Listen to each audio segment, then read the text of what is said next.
Hi, my name is Xavier Torres. This presentation will be about ADHD, some information, statistics, ways to help. Hopefully, as future teachers, we can definitely learn a little bit about this and probably put it to use. It's not just for those students with ADHD, but hopefully with every one of our students. On a little side note, I will add that I just finished moving last night. My wife is 34 weeks pregnant. I think that's right. And it's just been a week, and I'm a tired man, and hopefully this will go well. Anyways, let's jump on in. ADHD, some information, statistics, and how you can help.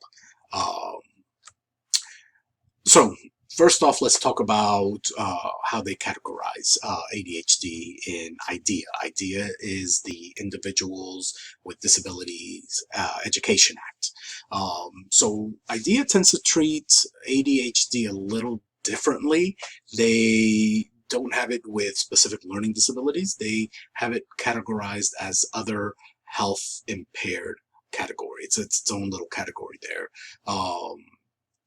Which kind of makes it a little bit more challenging, I think, for a parent who might have somebody, child who has ADHD, to actually get that assistance that they need from the school district.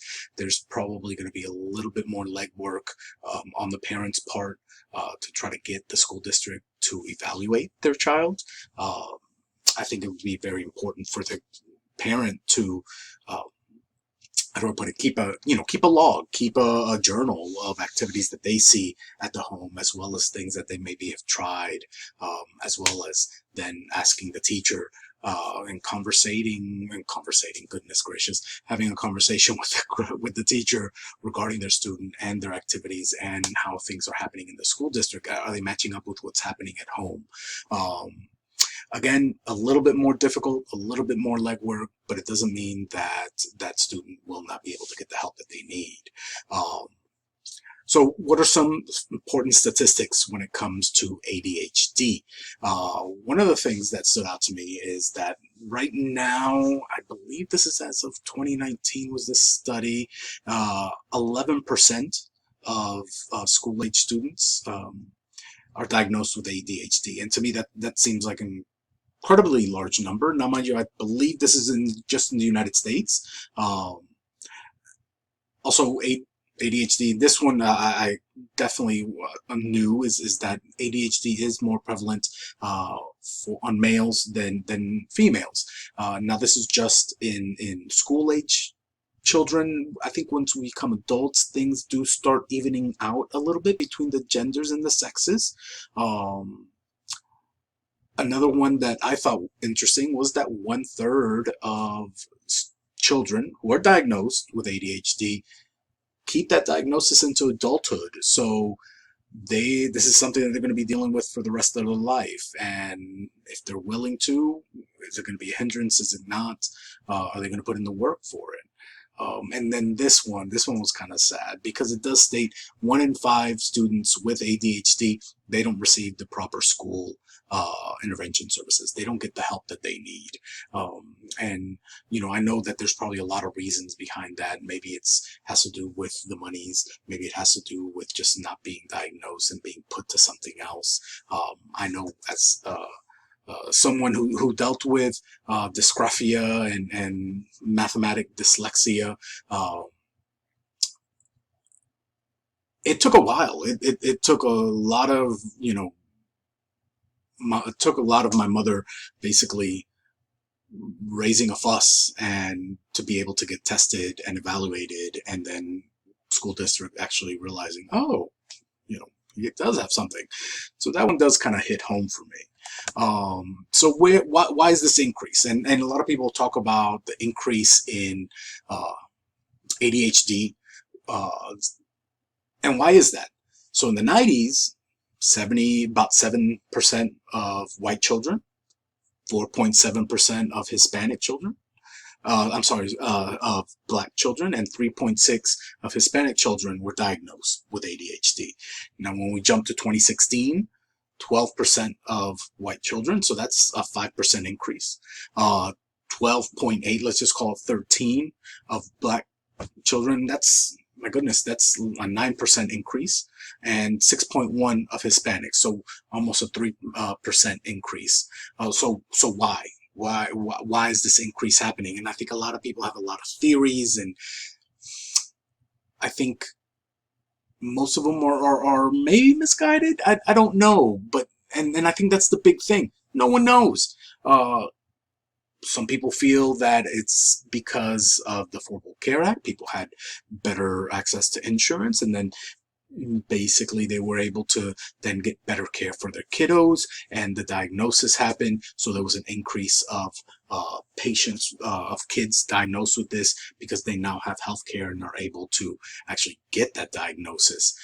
Some people tend to put it to misdiagnosing or overdiagnosing, where, if hypothetically, let's say you have a kid and that kid is actually really smart, and what's being taught is just not sitting in because they already know it. It's not challenging for them. So yeah, they're gonna act out. That kid might be diagnosed with ADHD. At least someone who probably is not very well versed with it might diagnose them with ADHD.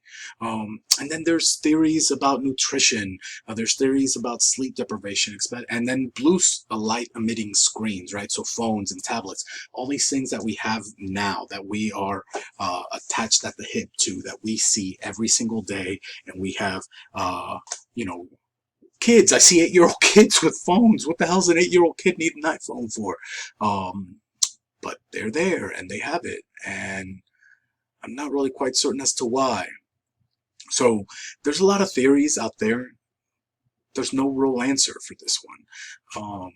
I think doctors tend to stay in their lane, and if they feel this is what, they're not going to deviate from their worldview on whatever it is that they're discussing. So if a doctor feels it's, because of healthcare, then the effects of having better healthcare, then that's the reason. There's, there's no overdiagnosing. How dare you say that? It's all a bit of a crapshoot when it comes to this increase. No one really knows why.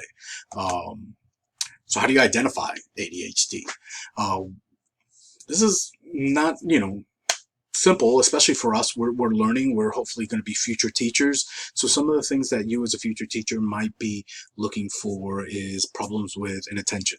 They're not paying attention. Their mind is elsewhere. They're distracted. They're daydreaming. They don't finish what they start. There's a level of hyperactivity with that kiddo. They're fidgeting. They can't just sit still and do the assignment and do the work. They have to stand up. They get up and they run around and they move. And there's also the act of, like, maybe physical violence against someone. Maybe somebody said something to them, or, they'd rather just react with striking out than maybe talking back or something. And that's where you go to impulsivity, where there is no thought behind their actions, where they decide, wow, it might be a good idea if I stand up on my desk and howl like a monkey. And boom, they do it. Not at once thinking about the fact that maybe this isn't a good thing to do in the middle of class. So that level of impulsivity, that's definitely a good marker for ADHD. And then you have, the aggression and the disruptive behavior that can continue unless it gets checked, and people then, can realize, hey, maybe this student needs a little extra help. Maybe we need to do an evaluation on them. And ADHD, it's not a one-size-fits-all. ADHD,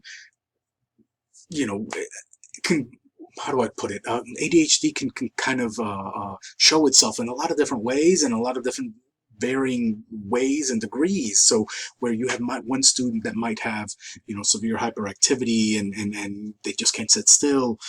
You have another one that might have that level of hyperactivity, but it's a little lower. They are able to kind of calm it a little bit. Maybe they just are inattentive, or maybe they're just, daydreaming a lot. Again, you go back to that impulsiveness, organization, time management.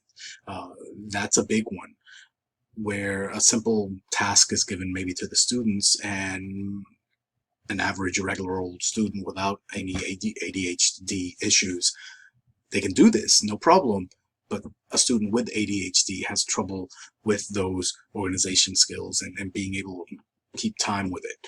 I tend to think about Calvin and Hobbes, and when Calvin, the comic strip Calvin and Hobbes, and when Calvin would be presented with a quiz, and he'd be like, "Yeah, this is great," and I'm going to start the quiz, and he starts the quiz, and by the next panel or two panels over, he's now in dreamland, and he's Spaceman Spiff flying around, and then all of a sudden the bell rings and it's time to turn in the quiz, and he hasn't done anything because in his head, he was in his head and he was enjoying life without really doing what needed to be done. So one of the things I wanted to add is that ADHD, it's not all bad. What does that mean? There's some really good qualities when it comes to ADHD. And if you're able to focus those qualities and able to use those qualities for your benefit, that could be nothing but a plus. So, creativity and inventiveness. A lot of students who have that who have ADHD are that. They are creative. They're inventive. Think about a number of different actors who have this creative streak. A lot of them have said in the past, actors, writers, that they do have ADHD. That high level of energy can be good. You can get things done. You got a high level of energy, you are going to get things done. Their ability to hyper focus, they can react well to things, and they're going to negotiate things because maybe they don't want to do something, so they're going to try to negotiate their way out. That could be a wonderful skill in the future as an adult. So what can we do to help? Now we're teachers, we're in the classroom. What are some things that we can do to help these students? The first thing I would say is, let's talk about task duration. So you have a task for the class, for that student, and not just for that student, but for the whole class. Make sure that it's not super long and super boring. Make sure that it's an assignment that can work with those students and work with those students with a short attention span.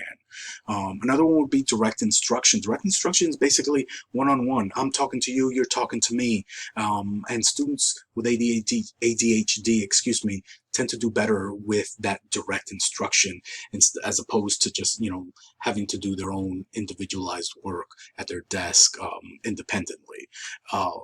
Another thing would be structure and organization, right? So have the structure for the lesson.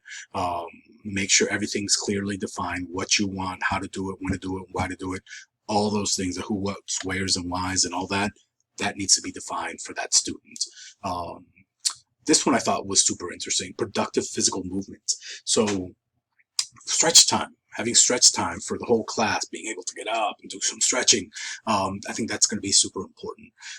Being able to let all those things, that energy out during the workday. Have them assist you when you're doing a lesson.